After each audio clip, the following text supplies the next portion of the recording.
My brothers and sisters, I'm taking you to talk number 43 out of 117 verses in the Old Testament that everyone should know. Talk number 43. Let's go to 1 Chronicles chapter 28.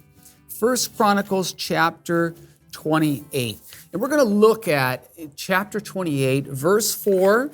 And I'm going to read from verse 4 to verse 8. So chapter 28, verse 4. And here we have David talking, and he says, "Yet the Lord God of Israel chose me from all my father's house to be king over Israel forever.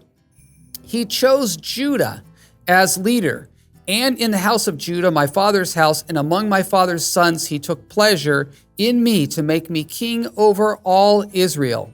And all of my sons, for the Lord has given me many sons, he has chosen Solomon, my son, to sit upon the throne of the kingdom of the Lord over Israel. He said to me, 'It is Solomon your son who shall build my house and my courts, for I have chosen him to be my son, and I will be his father. I will establish his kingdom forever if he continues resolute in keeping my commandments and my ordinances as he is today.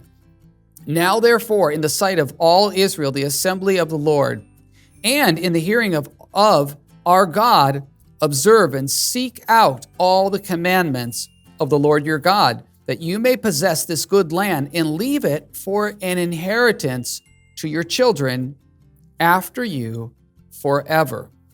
Well, once again, you see David talking about his son Solomon and how God has chosen Solomon to be David's successor. What I like about this verse is the concept of God being like a father to the king, and the king being as a son to the Lord, who is his spiritual father. And so this special relationship, father and son, between the king and between God. Why? Because the king was supposed to fulfill and execute God's will. He was supposed to make God's kingship a reality in Israel. And so this is something amazing if you look at this, because we see it really fulfilled in the person of Christ. Christ, who is the Son, who comes into the world, who is the King of all kings. What's also interesting is how God fulfills his promise. He's made this promise to Solomon, and you can see David is really celebrating how God has fulfilled his promise, that his son would be king in Israel.